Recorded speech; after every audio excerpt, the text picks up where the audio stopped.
নমস্কার, কাহিনী স্ট্রিটের নতুন একটা এপিসোডে আপনাদেরকে স্বাগত। আজকের আমাদের চ্যানেল কাহিনী স্ট্রিটের নিবেদন সার্থক রায়ের লেখা ভুবনডাঙ্গার ডাইনি। এবং আপনারা যদি আমাদের চ্যানেলে নতুন হয়ে থাকেন, প্লিজ চ্যানেলটি সাবস্ক্রাইব করে পাশে থাকবেন এইরকম আরও নতুন নতুন গল্প শুনতে। এবং আপনারা যদি আমাদের চ্যানেলে গল্প পাঠাতে চান তাহলে আমাদেরকে মেল করতে পারেন kahini517@gmail.com। চলুন শুরু করা যাক আজকের গল্প, সার্থক রায়ের লেখা ভুবনডাঙ্গার ডাইনি। বর্ষার গভীর রাত। কিছুক্ষণ আগেই বৃষ্টি থেমেছে। আকাশে কালো মেঘের আড়াল থেকে উঁকি দিচ্ছে অর্ধ গোলাকার চাঁদ। ক্ষণে ক্ষণে মেঘের গর্জনে আলোকিত হচ্ছে চারিদিক। কিছুক্ষণের মধ্যে আবার হয়তো বৃষ্টি নামবে। চারিদিকে একটা অলৌকিক নিস্তব্ধতাকে প্রত্যুত্তর জানাচ্ছে বয়ে চলা শীতল ঠান্ডা বাতাস। বনের রাস্তা দিয়ে একা হেঁটে চলেছে মাধব। গন্তব্য ভুবনডাঙ্গা গ্রাম। পাশের গ্রামে মাধবের মেয়ের শ্বশুরবাড়ি। মেয়ের বিয়ে হওয়ার পর থেকে মাধবের মেয়ের শ্বশুরবাড়ি দেখার সুযোগ হয়নি, তাই সে সেখানে গিয়েছিল মেয়ের সাথে দেখা করতে। বৃষ্টির জন্য পথে আটকে পড়ায় বেশ দেরি হয়ে গেছে, তাই সে দ্রুত পা চালাতে থাকলো। কারণ সে শুনেছে এই বনটা নাকি একদম ভালো নয়।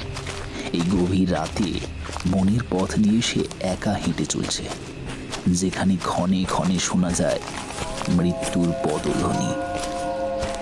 যে কোনো সময় যে কোনো বিপদ আসতে পারে, কিন্তু সেসব অগ্রাহ্য করে মাধব এগিয়ে চলেছে বাড়ির উদ্দেশ্যে। ঠান্ডা বাতাসে মন এবং প্রাণ দুই জড়িয়ে যাচ্ছিল। হাঁটতে হাঁটতে হঠাৎ একটা জায়গায় গিয়ে মাধব দাঁড়িয়ে পড়ল। কেউ কি তার পিছু নিচ্ছে? মনে হলো কেউ একজন পেছনে আসছিল। সে পেছন ঘুরে তাকাতেই অদৃশ্য হয়ে গেল। মাধব পেছন ঘুরে বলল, কে ওখানে? কোনো জবাব পেল না মাধব। চারিদিকে তাকাতেই দেখল নিকষ কালো অন্ধকার, এবং সেই অন্ধকারের মধ্যে কিছুক্ষণ তাকিয়ে থাকতে থাকতে মাধবের মনে হলো যেন কোনো অশরীরীর উপস্থিতি সে অনুভব করতে পারছে। কিন্তু এই এত রাতে বনের মধ্যে কেই বা আসবে? এটা হয়তো তার মনের ভুল। মনে মনে এইসব ভাবতে ভাবতেই সে আবার হাঁটা শুরু করলো। আর মাত্র কিছুক্ষণের পথ, তারপরেই সে বাড়ি পৌঁছে যাবে। মাধবের গ্রামের নাম ভুবনডাঙ্গা।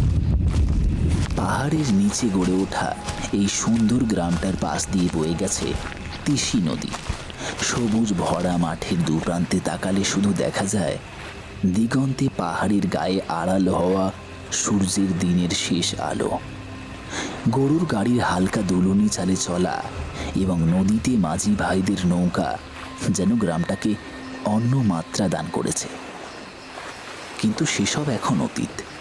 সেই ভুবনডাঙ্গা গ্রামের জৌলস আগে যে পরিমাণ ছিল তার কিছুই এখন নাকি অবশিষ্ট নেই।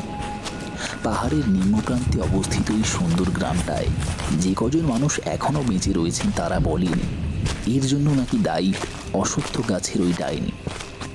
কিন্তু মাধব এসবে একদম বিশ্বাস করে না। তার বিশ্বাস গ্রামটা নাকি ফাঁকা হয়েছে কারণ এই গ্রামে তেমন বিশেষ কিছু সুযোগ সুবিধা নেই, এবং তার ফলে বাকি মানুষেরা শহরে চলে গেছে। এসব ভাবতে ভাবতে কখন যে মাধব একটা অশ্বত্থ গাছের কাছে চলে এসেছে সে বুঝতেই পারেনি। হঠাৎ একটা পাথরে হোঁচট খেতেই মাধবের সম্বিত ফিরে এলো। হোঁচট খেয়ে পড়ে যেতেই সামনে তাকাতে একটা অশ্বত্থ গাছ দেখে সে বলল, আরে এটা তো একটা অশ্বত্থ গাছ, কিন্তু বন দিয়ে আমার বাড়ি যাওয়ার পথে কোনোদিনও তো অশ্বত্থ গাছ পড়তো না। তবে কি আমি পথ হারিয়েছি? মাধব ভেবে পেল না এরপর সে কি করবে। সেটাই ভাবতে লাগলো। এত রাত্রে কি করে খুঁজে পাবে বাড়ি যাওয়ার পথ? কিছুই ভেবে পাচ্ছে না সে। হঠাৎ একটা কান্নার শব্দে মাধব চমকে গেল। এত রাত্রে এর মধ্যে কে কাঁদছে? সামনে তাকাতেই দেখল ওই অশ্বত্থ গাছের নিচে একটা বুড়ি বসে কাঁদছে। বয়স দেখে আন্দাজ হয় 70 পার করেছে।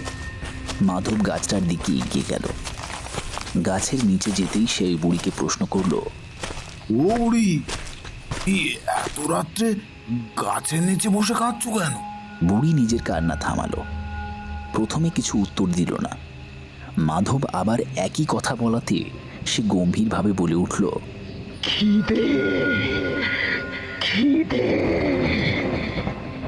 বুড়ির কণ্ঠস্বরটা মাধবের ভারী অদ্ভুত ধরনের মনে হলো, যেন সে অনেক দিন ধরে কোনো খাবার খায়নি।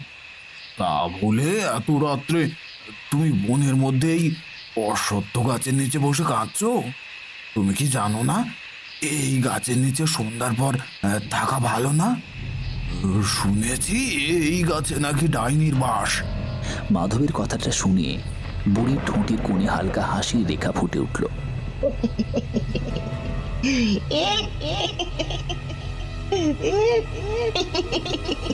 জানি, খুব ভালো করে জানি। বুড়িটা কি পাগল নাকি রে বাবা? জানে যে এই গাছটার নিচে ডাইনি থাকে, তারপরেও এখানে একা একা রাত্রে বসে আছে। ব্যাপারটা তো সুবিধার লাগছে না। কিন্তু মাধব এটা তখনও বুঝতে পারেনি যে সে শিকারীর টোপ গিলে ফেলেছে। আপনি কি কিছু খাবেন? আমার কাছে কিছু খাবার রয়েছে, দেবো আপনাকে, খাবেন?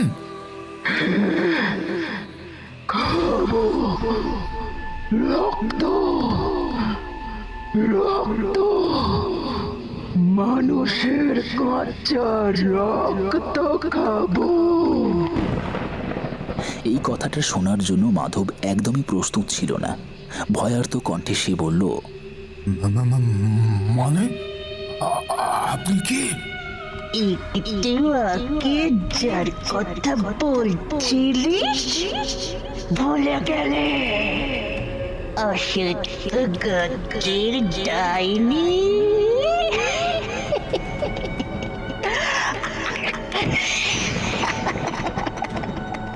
কথাটা শোনা মাত্র মাধবের মাথায় যেন বাজ পড়ল। কি বলছে এই বুড়ি? বুড়ির পায়ের দিকে তাকাতে মাধব চমকে উঠল। এ কি? বুড়ির পাটা ওরকম উল্টো দিকে ঘোরানো কেন? মাধব বুঝতে পারল সে নিজে এসে ধরা দিয়েছে শিকারীর ফাঁদে। নিজের অজান্তেই মৃত্যুর সম্মুখীন হয়েছে সে। মাধব তবুও শেষ প্রচেষ্টা করল। উঠে দাঁড়িয়ে সে দৌড়তে গেল, কিন্তু পারল না। তার সমস্ত শরীর যেন এক জায়গায় স্থির হয়ে গেছে। ডাইনিটা ধীরে ধীরে এগিয়ে এলো মাধবের দিকে। মাধব বুঝতে পারছে আর হয়তো কিছুক্ষণ, তারপরে তার রক্তে পেট ভরাবে এই ডাইনি। ডাইনি এগিয়ে এসে মাধবের গলা থেকে মুন্ডুটা কেটে নিল। তীব্র আর্তনাদ করে উঠল মাধব। ডাইনি মনের সুখে খেতে লাগলো মাধবের কাঁচা মাংস ও রক্ত। বনের নিস্তব্ধতা সাক্ষী হয়ে রইল একটা ভয়ঙ্কর অলৌকিক ঘটনার।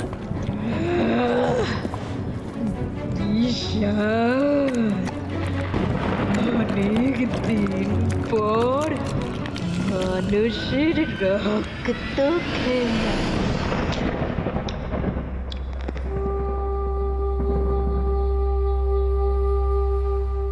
শঙ্খ এবং শুভ্র দুই বন্ধু, ডাক অফিসে চাকরি করে। সোনারপুর গ্রামের একই অফিসে তারা কাজ করে, ফলে বন্ধুত্ব খুব সহজেই গড়ে উঠেছে। সেদিন অফিসে চা খেতে খেতে হঠাৎ শুভ্র এসে শঙ্খকে বলল, কি হে, ব্যস্ত? আরে না না, এসো এসো। অফিস তো কালকে থেকে ছুটি পড়ে যাচ্ছে, তাই কাজকর্ম যতটা পারা যায় গিয়ে রাখছি আর কি। তা তোমার খবর কি বলো? ছুটির অপেক্ষায় আছি। আসলে এবার ছুটিতে একটু গ্রামে মামার বাড়িতে যাব। কেন দীপুদা ছেড়ে হঠাৎ গ্রামে মামা বাড়ি যাওয়ার সিদ্ধান্ত নিলে? এর পেছনে কি কোনো কারণ আছে নাকি? হ্যাঁ বাহ, তুমি তো দেখছি গোয়েন্দাদের মতো জেরা করতে শুরু করে দিলে। আরে না না, কি যে বলো, মনে হলো তা জিজ্ঞেস করলাম। তুমি তো জানো ভূতপ্রেতে আমার বিশ্বাস নেই, কিন্তু ছোটবেলায় যতবারই ওই গ্রামে গেছি দাদুর মুখে ওই গ্রাম নিয়ে একটা অদ্ভুত কাহিনী শুনেছি। তাই নাকি? আমার এখন তেমন যদিও মনে নেই, কিন্তু অবাক করে দেওয়ার মতো একটা ব্যাপার হলো যে গ্রামটা নাকি আস্তে আস্তে খালি হয়ে যাচ্ছে। Strange, very strange. তাই তো বলছি, সত্যিই অবাক করে দেওয়ার মতো কথা। সেদিন দাদু ফোন করে আমাকে বলল এই কথাটা, আর সাথে এটাও বলল যে আমি গেলে নাকি আর একটা ব্যাপার নিয়েও তিনি কথা বলবেন। বুঝলাম। তাহলে তোমার এবারে ছুটিটা ভূত দর্শনেই কাটবে নাকি? হ্যাঁ, হ্যাঁ, তা যা বলেছ। আচ্ছা, আমি তো একাই যাচ্ছি, চলো না আমার সাথে। গ্রামটাও দেখা হয়ে যাবে আর একটা ভৌতিক অভিজ্ঞতাও মনে থেকে যাবে। গ্রামটা খুব সুন্দর, পাহাড়ের কোলে গড়ে ওঠা এই গ্রামে একবার গেলে তোমার আর ফিরে আসতে ইচ্ছে করবে না। কি নাম গ্রামটা? ভুবনডাঙ্গা। ঠিক আছে, তবে চলো এইবার ছুটিটা না হয় তোমার সাথে ভূত দেখেই আসি। পরের দিন একটু বেলা হতেই দুজনে মিলে গাড়িতে করে রওনা দেয় ভুবনডাঙ্গা গ্রামের উদ্দেশ্যে।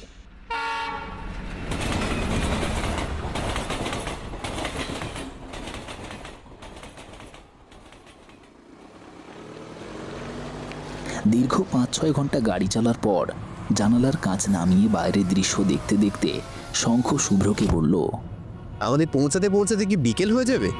হ্যাঁ, তা হবে বই কি। বিকেল গড়িয়ে সন্ধে নেমেছে, এখনও ভুবনডাঙ্গা গ্রামে পৌঁছয়নি শঙ্খ এবং শুভ্র। অনেকক্ষণ ধরে একটানা গাড়ি চালাতে চালাতে একটা চায়ের দোকানের সামনে গাড়িটাকে থামালো শুভ্র। তারপর জানালার কাঁচ নামিয়ে চায়ের দোকানের সামনে বসে থাকা একজন লোককে জিজ্ঞেস করলো, ও দাদা, একটু শুনুন না। বসে থাকা লোকটি এগিয়ে এসে বলল, হ্যাঁ বাবু বলেন। দাদা, ভুবনডাঙ্গা গ্রাম এখান থেকে আর কত দূর বলতে পারবেন? তা ওই হাফ মাইল মতো হবে। এই যে সামনে দুটো রাস্তা দেখছেন, দুটো রাস্তা দিয়ে ওই গ্রামে যাওয়া যায়। একটা বনের মধ্যে দিয়ে গেছে এবং একটা গেছে একটু ঘুর পথে। কিন্তু বাবু সাবধান, ভুল করেও এখন ওই বনের পথ দিয়ে যাবেননি। কেন যাব না কেন? শুনেছি ওই রাস্তা নাকি ভালো নয়, ওই বনে ডাইনি থাকে বাবু। এ কী সব যা তা বলছো? ভূত বলে কিছু নেই, সেখানে ডাইনি আছে ওই বনে। যত সব আজগুবি গল্প। সে আপনি বিশ্বাস করবেন না, কিন্তু আমি বলবো ওই পথে যাবেন না বাবু, নয়তো নয়তো সব শেষ হয়ে যাবে। বলে লোকটা চলে গেল। শুভ্র বুঝতে পারল লোকটা ভয়ে কিছু একটা আড়াল করে গেল। শুভ্র শেষে শঙ্খকে বলল, চলো এই বনের রাস্তা দিয়ে যাওয়া যাক। কিন্তু ওই লোকটার কথা একবার ভেবে দেখতে পারতে। আরে ছাড়ো তো, যত সব আজগুবি গল্প। বলে দিলে কি বিশ্বাস করে নেব নাকি? শুভ্র গাড়ি স্টার্ট দিল।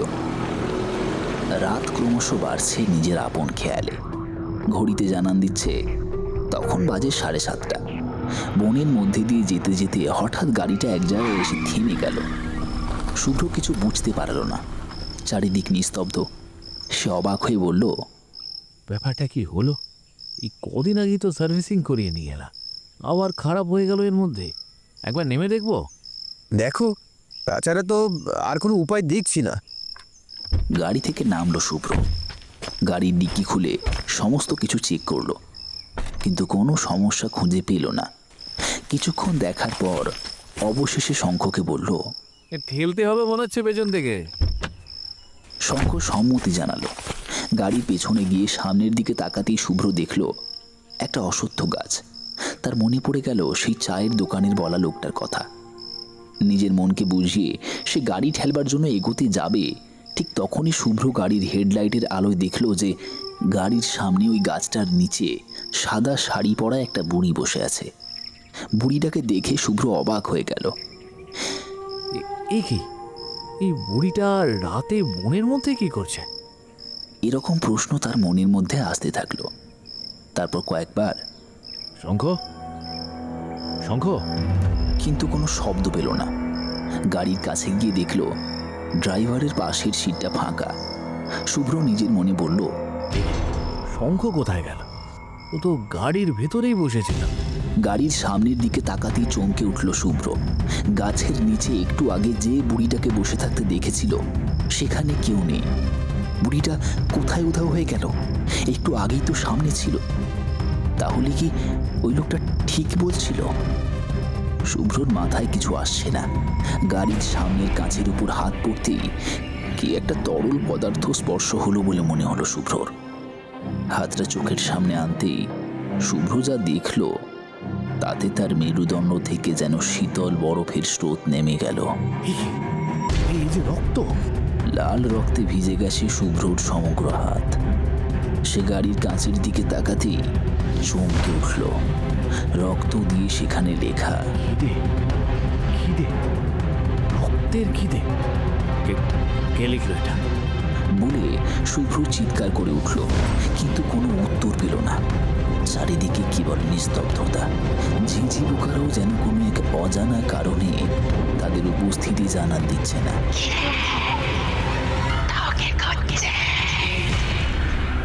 শুভ্রর কানের পাশ দিয়ে কথাটা কে যেন বলে সরে গেল। শুভ্র বলল, কে তুমি? আমার বন্ধু শঙ্খ কোথায়? আছে আছে, সন্ধ্যের পর এদিকে কেউ আসে না, কিন্তু তোদের সাহস আছে বলতে হবে।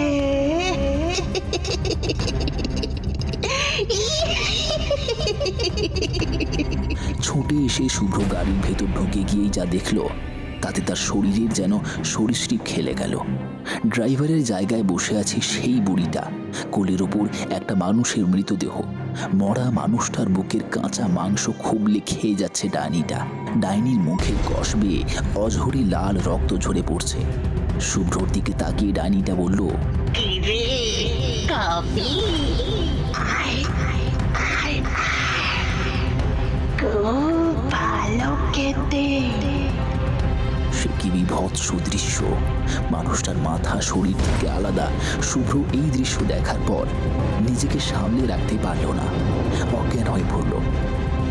তারপর কি ঘটেছিল শুভ্র তা জানে না। মুখে জলের ছিটে পড়তেই জ্ঞান ফিরল শুভ্রর। জ্ঞান ফিরতেই সে ভয় পেয়ে উঠেই বলতে থাকলো, রক্ত, ওই ডাইনি, রক্ত। বনমালী কাঠুরে জঙ্গলে কাঠ কাটতে গিয়ে সে শুভ্রকে দেখতে পায়। শুভ্রর মুখে জলের ছিটে দিয়ে জ্ঞান ফিরে আসার পর সে বলল, আরে বাবু, আপনার ভাগ্যদান ভালো বটে যে আপনি বেঁচে গেছেন। শুভ্র কোনো কথা বলতে পারল না। ও খুব ভয় পেয়ে গেছে। শুধু দেখল যে রাত্রির ওই থমথমে পরিস্থিতি বদলে গিয়ে এখন জঙ্গলটা বেশ স্বাভাবিক হয়ে গেছে। পাখির ডাক এবং ভোরের সূর্যের সৌন্দর্যে গতকাল রাত্রের এই বিভীষিকাময় জঙ্গল যেন মায়া কাননে পরিণত হয়েছে। যে কোনো রকমে জিজ্ঞেস করলো, আচ্ছা, শঙ্খ কোথায়? উনি উনি অত অজ্ঞান হয়ে গেছিলেন। গাড়ির পেছনে সিটে ওনাকে শুইয়ে রেখেছি। তা আপনারা কোথায় যাচ্ছিলেন বাবু? আমরা ভুবনডাঙ্গা গ্রাম যাচ্ছিলাম। ওখানে আমার মামার বাড়ি। আমার দাদুর নাম হরিচরণ বন্দ্যোপাধ্যায়। এখন মনে হচ্ছে ওই ওই ঘুরপথের রাস্তা দিয়ে গেলেই ভালো হতো। ও, আপনি বুঝি ব্যানার্জি কর্তার নাতি? তাহলে তো ভালোই হলো। তা কেমন আছো দাদা বাবু? আমাকে চিনতে পারছো? আমি গো বনমালী কাকা। শুভ্রর অনেক পুরনো স্মৃতি মনে পড়ে গেল। এই বনমালী কাকার সঙ্গে ছোটবেলায় সে কত খেলেছে মামাবাড়ি গিয়ে। সে কাকাকে বলল, বনমালী কাকা, তুমি? কতদিন পর তোমার সাথে দেখা হলো। কেমন আছো? আমি ওই আছি দাদা বাবু। এবার ঘরে চলো দেখি। এ জায়গায় বেশিক্ষণ দাঁড়িয়ে থাকাটা ঠিক হবে না। বনমালী কাকা ও শঙ্খকে নিয়ে শুভ্র গাড়ি করে পৌঁছে গেল ব্যানার্জি বাড়ি।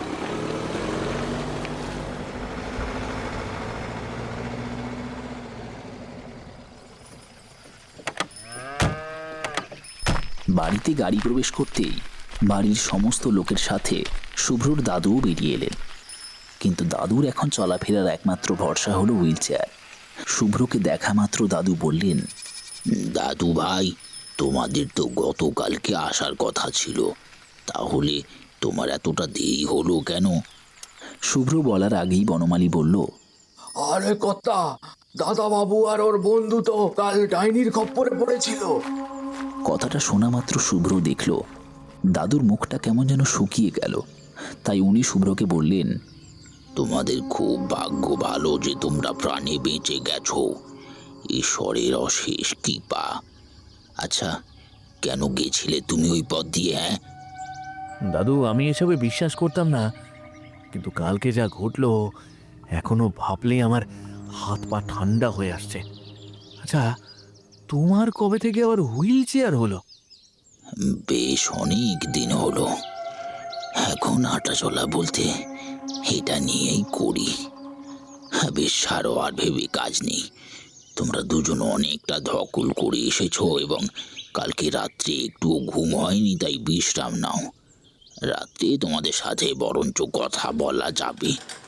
দাদু কথা বলিয়ে ঘরের ভেতরে চলে গেলেন। দিদা, মণিমামি এবং মামা তাদের দুজনকে ঘরে নিয়ে গেল এবং যথারীতি ফ্রেশ হয়ে তারা খেয়ে নিল। খেয়ে নিয়ে দুজনে ঘরে চলে আসতেই শঙ্খ শুভ্রকে বলল, কালকে যে দেখলাম ওটা কি সত্যি ছিল? কেন, তুমি কি দেখেছিলে? আমি দেখছিলাম ওই গাছটার মগডাল একটা ডাইনি বসে প্রত্যেকটা মানুষের মুন্ডু আর হাসির মুন্ডু থেকে রক্ত শুষে খাচ্ছে। এরকম এরকম ভয়ঙ্কর পরিণতি দেখে আমি নিজেকে ঠিক রাখতে পারিনি, তাই আমি অজ্ঞান হয়ে গেছিলাম। উহ বাবা, উহ। শুভ্র মনে মনে ভাবল, তাহলে সত্যি কি ওই লোকটার বলা কথাগুলো ঠিক?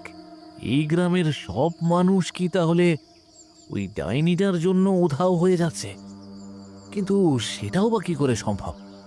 শুভ্রর মনে অনেক প্রশ্নের সমাগম হয়, কিন্তু সে কোনোটারও উত্তর খুঁজে পায় না। দুপুরে খাওয়া দাওয়া করে একটু ঘুমিয়ে নিল শঙ্খ এবং শুভ্র। বিকেলে ঘুম ভাঙার পর দুজনে ভুবনডাঙ্গা গ্রামটা একটু ঘুরে দেখার জন্য বেরোলো। হাঁটতে হাঁটতে অনেকটা দূরে চলে এসেছে বাড়ি থেকে। শঙ্খ শুভ্রকে বলল, সত্যি গ্রামটা কত সুন্দর বলো, কিন্তু পাহাড়ের নিচে থাকা এই গ্রামটা কোথাও গিয়ে যেন একটা এখন অনেকটা অচেনা হয়ে গেছে। সত্যিই ঠিক বলেছ। গ্রামের পাশ দিয়ে বয়ে চলা তিসি নদী যেন অন্য মাত্রা যোগ করেছে গ্রামের সৌন্দর্যে। গ্রামটাতেই আগে এত মানুষ ছিল যে গম গম করতো সবসময় চারিদিক, কিন্তু এখন বোধহয় গোটা গ্রামে সব মিলিয়ে গোটা কুড়ি পরিবারও নেই। এক অজানা আতঙ্ক যেন থাবা বসিয়েছে সমগ্র গ্রামে। হাঁটতে হাঁটতে দুই বন্ধু চলে এসেছিল একটা চায়ের দোকানের সামনে। চায়ের দোকানটা চোখে পড়তেই শুভ্র শঙ্খকে বলল, চলো একটু চা খাওয়া যাক। একটু চা ছাড়া বিকালটা যেন জমতেই চায় না। বেশ, তাই চলো। দুজনে চায়ের দোকানটায় যেতেই শুভ্র দোকানিকে জিজ্ঞেস করলো, কাকা, চা কত করে? 10 টাকা বাবু। বাহ, এখানে চা এত সস্তা! আমাদের ওখানে তো 5 টাকার নিচে চাই নি, তা আবার কেউ মন পোষানোর মতো না। দুজন চায়ের দোকানের পাশে থাকা টেবিলটায় বসে চা খেতে লাগলো। পাশে একটা বয়স্ক ভদ্রলোক বসে বসে খবরের কাগজ পড়ছিলেন। শুভ্র ওই ভদ্রলোককে চিনতে পেরে বলল, আরে পরিতোষ জেঠু, তুমি এখানে? কে? তোমাকে তো ঠিক চিনতে পারলাম না বাবা। জেঠু, আমি শুভ্র, হরিচরণ বন্দ্যোপাধ্যায়ের নাতি। ও শুভ্র, আসলে সেই কোন ছোটবেলায় দেখেছি তোকে, এতদিন দেখা সাক্ষাৎ নেই, আর বয়সও হচ্ছে, তাই আর চিনতে পারিনি বাবা। তা হঠাৎ এখানে ঘুরতে আসা নাকি? হ্যাঁ হ্যাঁ জেঠু, ওই আর কি। কিন্তু জেঠু, গ্রামে ডাইনির আতঙ্ক দিন দিন বেড়েই চলেছে দেখছি। হ্যাঁ, গ্রামটা ফাঁকাই হয়ে গেল আস্তে আস্তে, আর এখন মানুষ দেখি না তেমন। আমিও হয়তো কোনোদিন ওই ডাইনির ভোগ হয়ে যাব। এই তো কয়েক মাস আগের কথা, এই গ্রামের কামার মাধব পাল জঙ্গলের রাস্তা দিয়ে আসছিল, আবার মেয়ে শ্বশুর বাড়ি গেছিল, কিন্তু আসার পথে মনে হয় ডাইনির খপ্পরে পড়েছিল। পরের দিন এক কাঠুরে তার বিভৎস দেহ উদ্ধার করে ওই জঙ্গলে অশ্বত্থ গাছের নিচে। কি বলছো কি জেঠু? তার বলছে কি, ওই ডাইনি খুব ভয়ানক, ওকে হারানো মনে হয় না কারোর পক্ষে সম্ভব হবে। শুভ্র এবং শঙ্খ সেদিন তাদের জঙ্গলের অভিজ্ঞতা পেশ করলো পরিতোষ জেঠুর কাছে। পরিতোষ জেঠু সব শুনে কেমন যেন চিন্তিত হয়ে পড়লেন এবং বললেন, তোমাদের ভাগ্য খুব ভালো বলে প্রাণে বেঁচে গিয়েছো বাবা।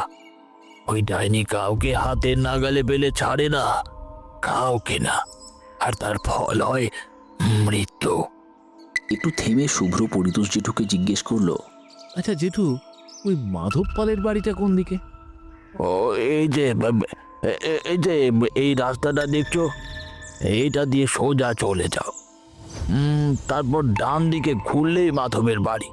আবার বুঝতে না পারলে কাউকে ওখানে দেখতে পেলে বা জিজ্ঞাসা করে নিও। দোকানদারের পাওনা মিটিয়ে এবং পরিতোষ জেঠুকে বিদায় এবং ধন্যবাদ জানিয়ে তারা দুজন পাড়ি দিল মাধবের বাড়ির উদ্দেশ্যে। সোজা গিয়ে ডান দিকে ঘুরতেই একটা বাড়ি দেখতে পেল ওরা। একজন লোক দাঁড়িয়েছিল, তাকে জিজ্ঞেস করতেই সে জানালো সামনের বাড়িটাই মাধবের বাড়ি। বাড়িটায় প্রবেশ করতেই একটা অদ্ভুত ব্যাপার লক্ষ্য করলো দুজনে। বাড়িটায় কেউ থাকে বলে মনে হচ্ছে না, চারিদিক নিশ্চুপ। তবুও শুভ্র ডেকে উঠল, কেউ আছেন? কেউ আছেন বাড়িতে? কোনো সাড়া শব্দ নেই। বোধহয় বাড়ির ভেতরে কেউ থাকলেও ভয়ে বাড়ির বাইরে বেরোতে চাইছে না। শঙ্খ তবুও শেষ প্রচেষ্টা করলো। কেউ থাকলে সারাদিন, আমরা মাধবের সম্পর্কে একটু কথা বলতে এসেছিলাম। কাজ হয়েছে। কথাটা বলা মাত্র বাড়ির কাঠের দরজাটা খুলে গেল। ভেতর থেকে বেরিয়ে এলো একজন খুব কম বয়সী একজন মহিলা। মুখে আনন্দের রেশ মাত্র নেই।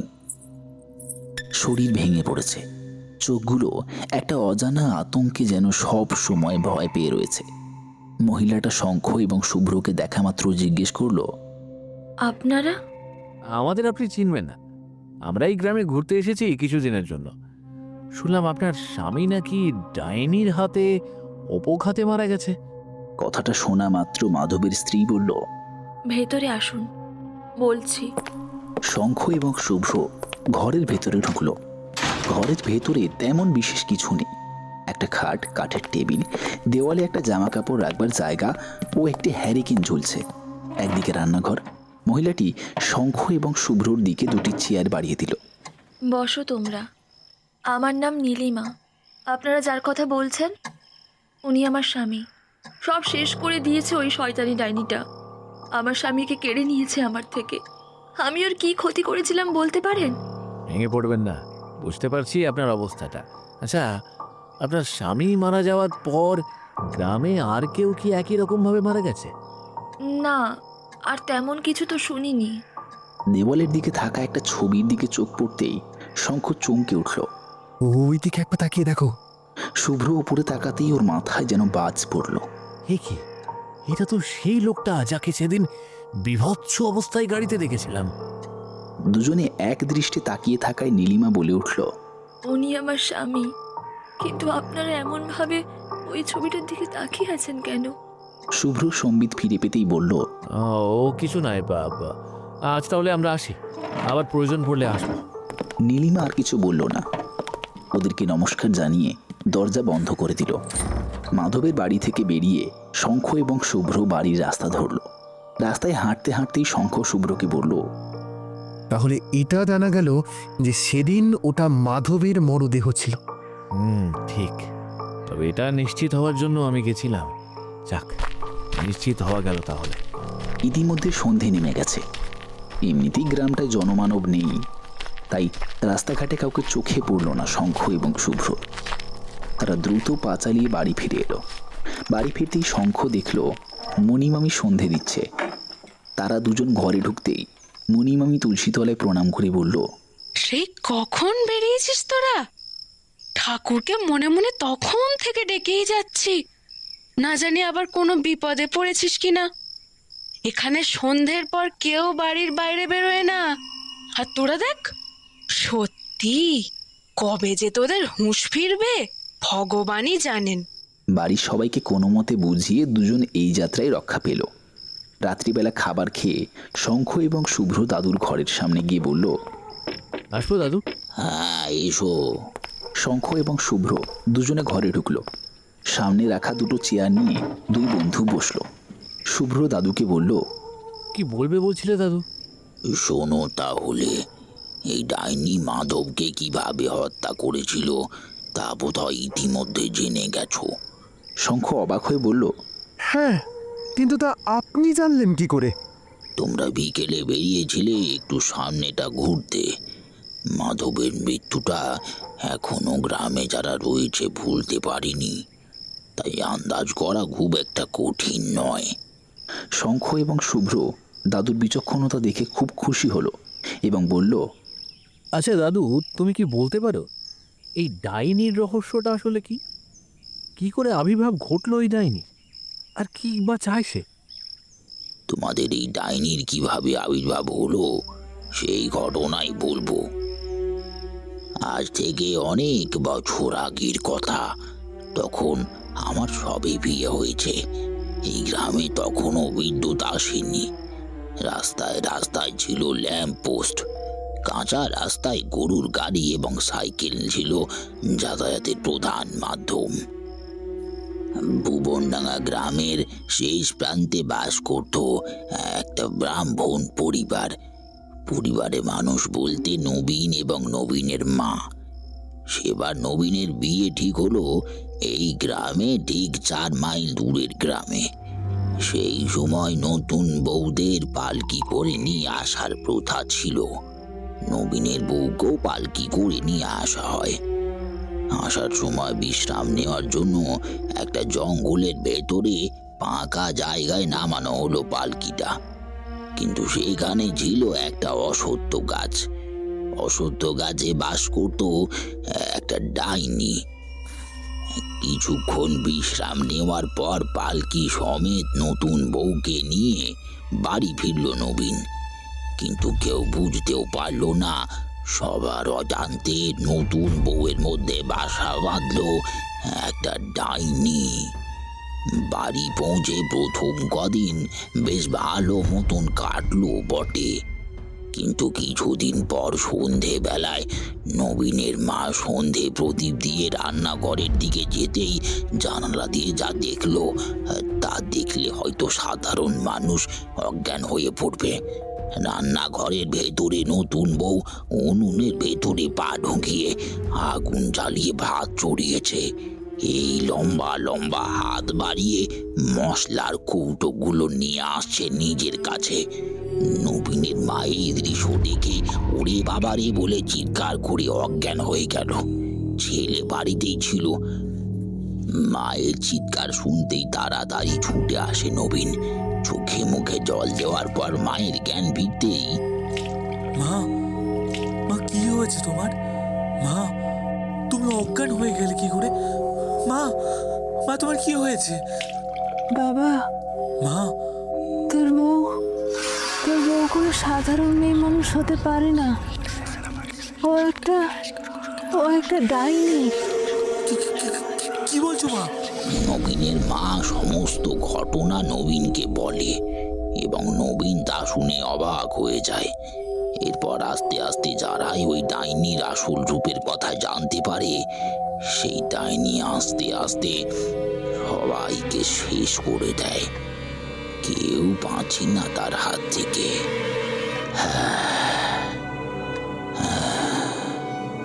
শুভ্র সমস্ত কাহিনী শোনার পর বলল, আচ্ছা, তাহলে এই গ্রামের মানুষ এক এক করে উধাও হয়ে গেছে। এবার সমস্ত বিষয়টা আমার কাছে জলের মতো পরিষ্কার। দাদুর কাছ থেকে সমস্ত ঘটনা শুনতে শুনতে ঘড়ির দিকে চোখ গেল শঙ্খ এবং শুভ্রর। ঘড়ির কাঁটা জানান দিচ্ছে সময় হয়েছে রাত 11:30। দাদুকে আর বিরক্ত না করে শুভরাত্রি জানিয়ে দুই বন্ধু নিজেদের ঘরে চলে এলো। ঘরে এসে বিছানায় শুয়ে শঙ্খ শুভ্রকে বলল, আচ্ছা, তাহলে এই গ্রামের মানুষ এক এক করে উধাও হয়ে গেছে। এবার সমস্ত বিষয়টা আমার কাছে জলের মতো পরিষ্কার। কি ভয়ঙ্কর কাহিনী বলো। তা তো বটে, কিন্তু আরেকটা ব্যাপার এটাই হলো যে কোনোভাবে কি এই ডাইনিকে হারানো সম্ভব নয়। এইভাবে চলতে থাকলে তো ভুবনডাঙ্গা গ্রাম ডাইনি রাজ্যে পরিণত হবে। ছোটবেলায় এগুলো বিশ্বাস হতো না কেন? ভাবতাম যে এসব ঘটনা গ্রামের লোকের রটানো, কিন্তু এখন যে বিশ্বাস না করে পারছি না, কারণ চোখের সামনে যা ঘটতে দেখছি। এখনো ভাবলে সেই ডাইনির বীভৎস দৃশ্যটা মনে পড়ে যায়। উফ বাবা, আর ভাবতে হবে না, দেখাই যাক না শেষ পর্যন্ত কি হয়। অনেক রাত হলো, শুয়ে পড়ো। শঙ্খ এবং শুভ্র বিছানায় শুতেই তাদের চোখ ঘুমের চাদরে গা ঢাকা দিল। তখন রাত 2টো বাজবে হয়তো। হঠাৎ একটা অস্বস্তিতে শুভ্রর ঘুম ভেঙে গেল। একটা কিরকম অদ্ভুত আওয়াজ আসছে। বাইরে ইতিমধ্যে বৃষ্টি পড়া শুরু হয়ে গেছে। বৃষ্টির মধ্যেও একটা অদ্ভুত রকমের আওয়াজ কানে ভেসে আসছে শুভ্রর, যেন কাঁচ জাতীয় বস্তুতে হাত দিয়ে ঘষলে যেরকম শব্দ হয় ঠিক সেই রকম। শুভ্র একবার ভাবলো শঙ্খকে ডাকবে, কিন্তু পরে আবার ভাবলো খামোকা তাকে ডেকে তার ঘুম নষ্ট করে কোনো লাভ নেই। শুভ্র খাট থেকে নেমে দাঁড়াতেই জানালার দিকে চোখ পড়ল। যা দেখল তা ছিল রীতিমতো ভয়ঙ্কর। কাঁচের জানালায় রক্ত দিয়ে কোনো মানুষের হাতের ছাপ স্পষ্ট হয়ে উঠেছে। সে জানে কি হচ্ছে তার সাথে, তবু শুভ্র জানালার কাছে গিয়ে জানালা খুলতেই দেখল দেয়ালের গা বেয়ে লাল রক্তের ধারা যেন নিচ পর্যন্ত নেমে গেছে। রক্ত? কিন্তু এখানে রক্ত আসবে কি করে? মনে মনে এসব প্রশ্ন আসতেই বাইরে নিচের দিকে চোখ গেল শুভ্রর। এটা তো সেই ডাইনি রূপী বুড়িটা, কিন্তু ও এখানে কি করছে? তাহলে কি আবারও কোনো বিপদ আসন্ন?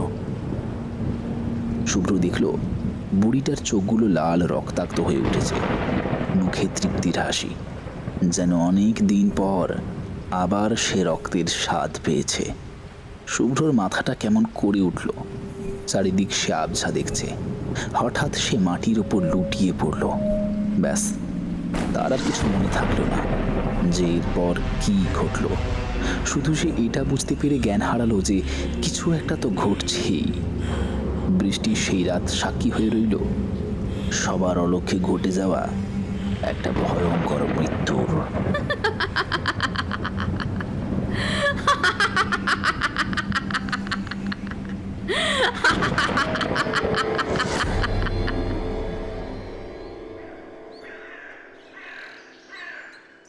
সকালে উঠেই শঙ্খ জানালার নিচে মেঝের উপর শুভ্রকে দেখল জ্ঞান শূন্য অবস্থায়।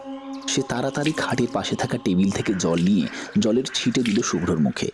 শুভ্রর জ্ঞান ফিরল বটে, কিন্তু তার মাথায় হালকা চোট লেগেছে। কি হয়েছিল তোমার? তুমি এখানে কিভাবে? কখন অজ্ঞান হয়ে পড়লে? দাঁড়াও, সব বলছি। এরপর শুভ্র গতকালে রাত্রে সমস্ত ঘটনা শঙ্খকে বলল। সব কথা শুনে শঙ্খ অবাক। তাহলে আবার কোনো নতুন বিপদ নেমে আসছে এই গ্রামের উপর? সেটা তো আমিও ভাবছি বন্ধু। বেশ, যাই হোক, চলো নিচে যাওয়া যাক, দেখে আসি নিচে কি খবর। দুই বন্ধু মিলে নিচে চলে গেল। সিঁড়ি দিয়ে নামতে নামতেই দুজন দেখল নিচে সবাই বসে থাকলেও সবার মুখে কেমন একটা থমথমে ভাব। কিছু একটা যেন খারাপ ঘটনা ঘটেছে এরকম ভাব। তাহলে কি আবার কিছু ঘটল? শুভ্রর আশঙ্কা কি তাহলে ঠিক? নিচে পৌঁছতেই শঙ্খ এবং শুভ্র দাদুকে দেখল হুইল চেয়ারে বসে থাকতে। এখানে বলে রাখা ভালো, শুভ্রর দাদুর বয়স প্রায় ৮০ ছুঁই ছুঁই, তাই হাঁটা চলা বিশেষ করে করতে পারেন না। অগত্যা তার হুইল চেয়ারটা একমাত্র সম্বল হাঁটা চলার ক্ষেত্রে। দাদুর মুখটা থমথমে দেখতেই শুভ্র দাদুকে জিজ্ঞেস করল, দাদু কি হয়েছে? তোমরা সবাই এরকম চুপচাপ? বনমালী, বনমালী। হ্যাঁ, বনমালী কাকার কি হয়েছে? বনমালী নেই। মানে তুমি কি বলতে চাইছো দাদু? আমি তো কিছুই বুঝতে পারছি না। শুভ্র দেখল দাদুর চোখ থেকে জল বেরিয়ে আসছে। কান্না চেপে কোনো রকমে দাদু বলল, বনমালী আর নেই।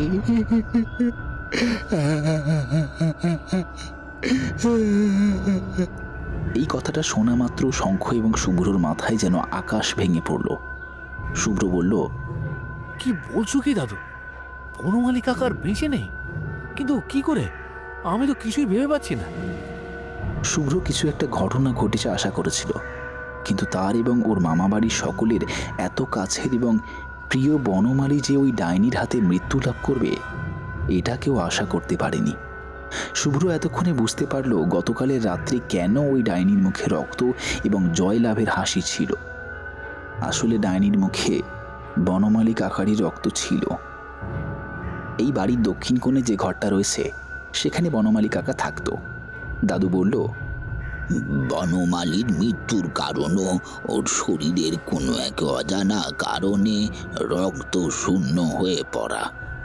রক্ত শূন্য হয়ে ওর গোটা শরীরটা সাদা হয়ে গেছে। শুভ্রর কাছে আস্তে আস্তে বিষয়টা জলের মতো পরিষ্কার হতে থাকলো। শুভ্র শঙ্খকে বলল, একবার চলো তো আমার সাথে। কোথায়? এসো, এটা শুভ্র এবং শঙ্খ দুজনেই ছুটে গেল দক্ষিণ প্রান্তের ঘরটার দিকে, যেখানে বনমালী কাকা থাকত। ঘরটাতে পৌঁছতেই ভেতরে ঢুকে শুভ্র দেখল বনমালী কাকার প্রাণহীন মৃতদেহ। শরীরটা বরফের মতো ঠান্ডা হয়ে গেছে। শরীরের রক্তের শূন্যতা তাকে পরিণত করেছে সাদা চামড়ার মানুষে। মুখে যেন অজানা এক আতঙ্কের ছাপ স্পষ্ট। তার প্রমাণ হলো তার বিস্ফারিত দুটি চোখ। যেন কোনো অজানা ভয়ে অক্ষিকোটর থেকে চোখগুলো বাইরে বেরিয়ে আসার চেষ্টা করেছিল। দাঁড়াও, একটা ব্যাপার দেখার জন্য আমি ছুটে এলাম এখানে। কি ব্যাপার? আমি যেটা আন্দাজ করছি সেটা যদি ঠিক হয় তাহলে এই বলে শুভ্র বনমালী কাকার গলার কাছটা সরিয়ে দেখতে পেল গভীর ক্ষত। যেন কেউ বনমালী কাকার গলায় দাঁত ঢুকিয়ে শুষে নিয়েছে সমস্ত রক্ত। শঙ্খকে ডেকে শুভ্র বলল, এই দেখো। শঙ্খ এবার অবাক হয়ে বলল, কি সর্বনাশ! এই গভীর ক্ষত কিভাবে ঘটলো? যেন মনে হচ্ছে কেউ দাঁত দিয়ে কামড়ে রক্ত শুষে খেয়েছে। যা ভাবছো ঠিকই ভাবছো, ডাইনি আবার থাবা বসিয়েছে। ঘর থেকে দুই বন্ধু বেরিয়ে এসে আবার বাড়ির দিকে ফিরে গেল। পেছন দিকে বনমালী কাকার ঘরের দিকটায় তাকাতেই যেন মনে হলো কাকা দাঁড়িয়ে দাঁড়িয়ে ওদের দেখছে এবং বলছে, দাদা বাবু, আমাকে একা ফেলে চলে যেও না। অজানা কারণে শুভ্রর চোখ দিয়ে নেমে এলো অপ্লাবন বন্যা। সে কাকার আত্মার শান্তি কামনা করল। যথাসময়ে বনমালী কাকার শেষকৃত্য সম্পন্ন হলো। এরপর 2 দিন কেটে গেল। তেমন কিছু ঘটল না, কিন্তু দাদুর চিন্তা দিন দিন বেড়েই চলেছে। একদিন শুভ্র এবং শঙ্খকে ডেকে দাদু বলল, এই আতঙ্ক দিন দিন যেভাবে বেড়ে চলেছে, এবার কিছু একটা ব্যবস্থা নেওয়া দরকার। কিন্তু কি করা যায় দাদু? কদিন আগেই খবরের কাগজে একটা আর্টিকেল পড়েছিলাম।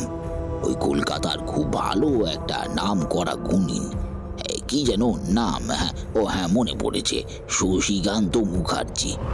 তিনি বোধহয় একটা ভৌতিক পুতুল সংক্রান্ত ব্যাপারের খোলসা করেছিলেন। হ্যাঁ, আর্টিকেলটা আমিও পড়েছিলাম। আপনি কি ওনাকে এই গ্রামে আনানোর কথা ভাবছেন দাদু? তাছাড়া তো কোনো উপায় দেখছি না। রীতিমতো আমাদের পরিবারের ওপর থাবা বসাতে শুরু করে দিয়েছে ওই ডাইনিটা। এবার যে কিছু না করলেই নয়। শঙ্খ এবং শুভ্র রাজি হলো দাদুর প্রস্তাবে। কলকাতার এক বন্ধুর কাছ থেকে শশীকান্ত মুখার্জির নাম্বারটা জোগাড় করেছিল শুভ্র। তারপর ফোন করে কথা বলে নিল সে। শশীকান্তবাবু জানালেন আগামী পরশু তিনি আসছেন। দাদুকে সমস্তটা জানালে পরে তিনি এবারে শান্তির নিঃশ্বাস ফেললেন। কিন্তু কে বলতে পারে ডাইনির থাবা আবার যে বসবে না। শশীকান্তবাবু ভুবনডাঙ্গা গ্রামে পৌঁছতেই তাকে নিয়ে আসার জন্য বাস স্ট্যান্ড পর্যন্ত গেল শুভ্র এবং শঙ্খ। গ্রামের কাঁচা রাস্তা, সেই কাঁচা রাস্তা দিয়ে গরুর গাড়ির খটখট আওয়াজ করতে করতে শুভ্র, শঙ্খ এবং শশীকান্তবাবু প্রবেশ করল ব্যানার্জি বাড়িতে। শশীকান্তবাবু গরুর গাড়ি থেকে নামতেই শুভ্রর দাদু বলল, নমস্কার, হ্যাঁ আমার নাম হরিচরণ বন্দ্যোপাধ্যায়, হ্যাঁ শুভ্রর দাদু। তারপর শশীকান্তবাবুকে নিয়ে যাওয়া হলো বসবার ঘরে। সেখানে শশীকান্তবাবুর জন্য সকালের খাওয়ার আয়োজন করা হলো। খাওয়া শেষে শুভ্রর দাদু সমস্তটা শশীকান্তবাবুকে বলল, বিগত কয়েক বছর ধরে এই গ্রামে ডাইনি প্রকোপ এত বেড়ে গেছে যে এই ভুবনডাঙ্গা গ্রাম আস্তে আস্তে জনশূন্য হয়ে পড়েছে। আমাকে সমস্ত ব্যাপারটা খুলে বলুন, এ যাবৎ যা যা ঘটেছে সমস্ত কিছু। শুভ্রর দাদু সমস্ত ঘটনা খুব সুন্দরভাবে শশীকান্ত মুখার্জির সামনে পেশ করলেন। সব শুনে শশীকান্ত মুখার্জি বললেন, বুঝলাম, সব মৃত্যুগুলোর পিছনে একটা কমন ব্যাপার আছে, সেটাকে লক্ষ্য করেছেন? কি বলুন তো? এখনো অবধি যে যে অপঘাতে মৃত্যুগুলো ঘটেছে সেদিন ছিল অমাবস্যা। প্রত্যেক অমাবস্যা রাতে থাবা বসিয়েছে ওই ডাইনি। ঠিক তো, এটা তো কখনো খেয়াল করিনি। শুভ্র দেখল এই বলে দাদুর চোখগুলো কেমন যেন ছলছল করে উঠল। শশীকান্তবাবু বললেন, আমি যদি ভুল না হয়ে থাকি তাহলে এই অমাবস্যায় আবার থাবা বসাতে চলেছে ওই ডাইনি। সামনে অমাবস্যা বলতে তো আগামীকাল। তাহলে কি আবার সেই ডাইনি আগামীকাল ফিরে আসবে তার রক্ত তৃষ্ণা মেটানোর জন্য? সেই রকম ধরা যেতেই পারে। হাতে সময় কম, একটা যজ্ঞের আয়োজন করুন আগামীকালের জন্য। আমি কালকেই ওই জঙ্গলে অশ্বত্থ গাছের নিচে একটা যজ্ঞ করব। আর একটা জিনিস গুরুত্বপূর্ণ ভূমিকা পালন করবে আগামীকাল, যেটা না থাকলেই নয়। কি সেটা? যে কোনো মানুষের কাঁচা রক্ত যজ্ঞের আহুতি দেওয়ার জন্য লাগবে। আর লাগবে একটা দড়ি। আর হ্যাঁ, যজ্ঞের সময় মাধবের স্ত্রীও যেন সেখানে উপস্থিত থাকে।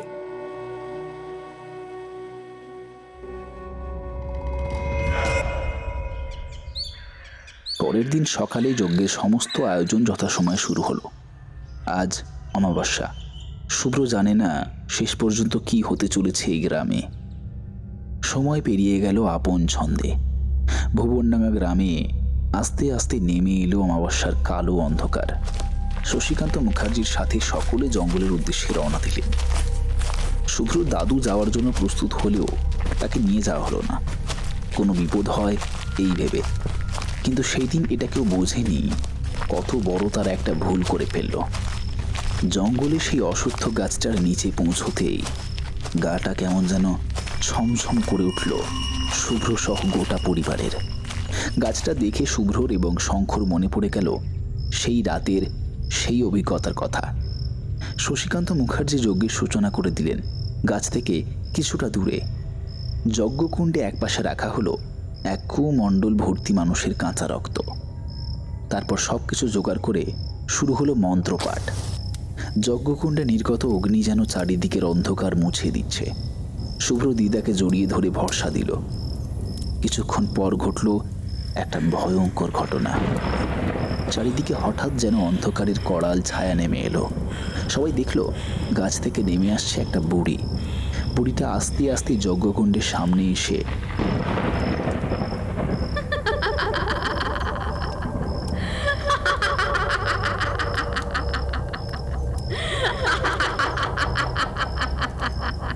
কোনো লাভ নেই, আমাকে কেউ হারাতে পারবে না। মানুষের রক্তে তৃষ্ণা মিটিয়ে আজকে আমি অপরাজেয়। আমাকে হারানোর ক্ষমতা কারোর নেই। তোকে হারানোর ক্ষমতা একজনের আছে। ঠিক সেই সময় শশীকান্ত বাবুর পেছন থেকে বেরিয়ে এলো মাধবের স্ত্রী নীলিমা। তাকে দেখতেই ডাইনিটা চমকে উঠল। শশীকান্ত বাবু বললেন, শুভ্রবাবু, শুভ্রবাবু, নীলিমার হাতে দড়িটা তাড়াতাড়ি দিন। শুভ্র নীলিমার হাতে দড়িটা দিতেই ওই ডাইনি হেসে বলল, ওই দড়ি দিয়ে আমাকে হারাবি?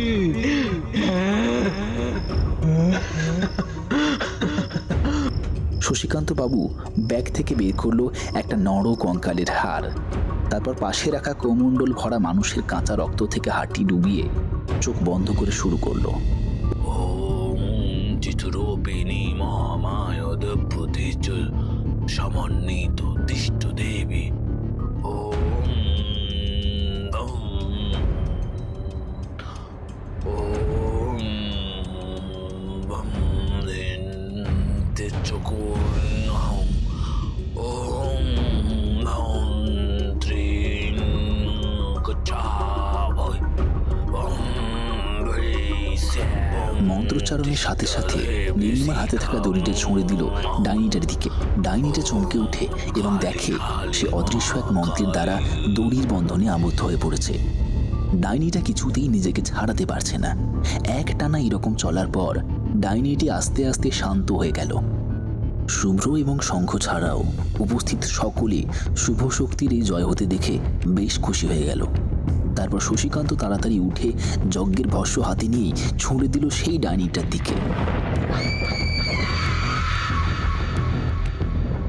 ডাইনিটা চিৎকার করে উঠল।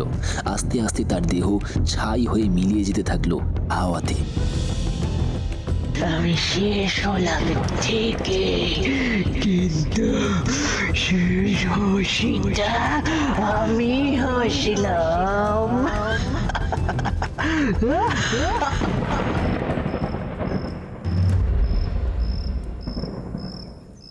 কিন্তু হাওয়ায় মিলিয়ে যাওয়ার আগে তার মুখে থাকা হাসি দেখে উপস্থিত শুভ্র এবং শঙ্খ কিছুটা অবাক হলো। শুভ্র বলল, কি বলতে চাইলো আসলে ডাইনিটা? রাত্রির করাল অন্ধকার কেটে গিয়ে চারিদিকে যেন আবার নতুন ছন্দে জেগে উঠল। জঙ্গলে আবার ঝিঁঝি পোকারা আনন্দে ডাকতে শুরু করলো। সমস্ত বিপদ কেটে গেছে। শশীকান্ত বাবুকে ব্যানার্জি বাড়ির সকলে অনেক অনেক ধন্যবাদ জানালেন এই সমগ্র ভুবনডাঙ্গা গ্রামকে এবং তাদেরকে রক্ষা করার জন্য। শশীকান্ত মুখার্জি বললেন, আমাকে ধন্যবাদ জানাবেন না। আজকে নীলিমা না থাকলে ওই ডাইনিকে হারানো সম্ভব হতো না, কারণ মানুষের রক্ত পান করে ওই ডাইনিটা খুব শক্তিশালী ডাইনিতে পরিণত হয়েছিল।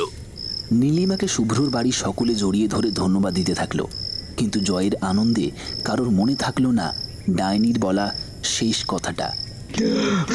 শেষ হাসিটা আমি হাসিলাম। সকলে জঙ্গল থেকে বেরিয়ে বাড়ি ফেরার পথ ধরল। আসার পথে শঙ্খ শুভ্রকে বলল, কি এত ভাবছো? ওই ডাইনিটা তো শেষ হয়ে গেছে, তবে এখন আর চিন্তা কিসের? ডাইনির বলা শেষ কথাটা আমাকে ভাবাচ্ছে গো। শঙ্খর হাসি মুখে অজানা এক কারণে যেন চিন্তিত হয়ে পড়ল। বাড়ি পৌঁছে ঘরে ঢুকতে সকলে লক্ষ্য করল যে বাড়িটা কেমন যেন থমথমে হয়ে রয়েছে। কোনো ঝড় যেন বয়ে গেছে বাড়িটার ওপর দিয়ে। সকলে বাইরে বসে একটু কথা বলছিল। দিদা ঘরের মধ্যেই ছিলেন। হঠাৎ কিছুক্ষণ পর দেখা গেল দিদা বাইরে বেরিয়ে এসেছেন। দিদার মুখে ভয়ের রেশ স্পষ্ট। দিদা ভয়ে কথা বলতে পারছে না। কোনো মতে দিদা দাদুর ঘরের দিকে হাত দেখিয়ে ভয় মাখা কণ্ঠে বলল, শুভ্র, শুভ্র, বাবা শুভ্র, তো দাদু, দাদু, তো দাদু। কি হয়েছে দাদুর? কি হয়েছে বলো না দিদা। দিদা অজ্ঞান হয়ে গেল। উপস্থিত সকলে দিদাকে সামলে ছুটে গেল দাদুর ঘরের দিকে। ঘরে ঢুকতেই যা দেখল তাতে সবার শরীরে সরীসৃপ খেলে গেল। সিলিংয়ে বাঁধা দড়ি থেকে ঝুলছে দাদুর দেহটা। সবাই ওখানেই সেই দৃশ্য দেখে বসে পড়ল। কারোর কিছু মাথায় আসছে না কি করে এটা হলো। সিলিং থেকে ঝোলা দড়িটা দেখে অবাক হয়ে গেল সবাই। অবিকল ওই ডাইনিটাকে যে দড়িটা দিয়ে যেভাবে বাঁধা হয়েছিল ঠিক সেই রকম। শুভ্রর ঠিক সেই সময় মনে পড়ে গেল ডাইনির বলা সেই কথাটা। আমি শেষ হলাম থেকে, কিন্তু শেষ হাসিটা আমি হাসিলাম। তখন শুভ্র বুঝতে পারেনি, কিন্তু এখন সে বুঝতে পারছে আসলে ডাইনিটা কি বলতে চেয়েছিল। দাদুর দেহটা সিলিং থেকে নামানো হলো। শশীকান্ত মুখার্জি যেন জিতেও হেরে গেলেন ওই ডাইনিটার কাছে। ডাইনিটাকে আটকাতে পারলেন না তার শেষ থাবা বসানোর হাত থেকে। শুভ্রর দিদা এই বয়সে স্বামী হারিয়ে কেমন যেন বদলে গেছে। শুভ্র এবং শঙ্খ তারপর দাদুর শেষকৃত্য সম্পন্ন করে বাড়ি ফিরে গিয়েছিল, কিন্তু সেদিনের সেই ঘটনা এখনো শুভ্র ভেবে চলে। যে মানুষটা হুইল চেয়ার ছাড়া যাতায়াত করতেই পারে না, সে কিভাবে গলায় দড়ির ফাঁস লাগিয়ে মারা যাবে? ব্যাপারটা কি আশ্চর্যজনক নয়? এতদিন জানতাম শুভ শক্তিরই জয় হয়, কিন্তু এবার যেন এক অদ্ভুত ঘটনা ঘটল। এক অদৃশ্য ক্ষমতা বলে অশুভ শক্তি এতটাই দাপট দেখালো, যার কাছে আজ হার মানল শুভ শক্তি। সত্যি জিতেও যেন হেরে গেল শুভ শক্তি।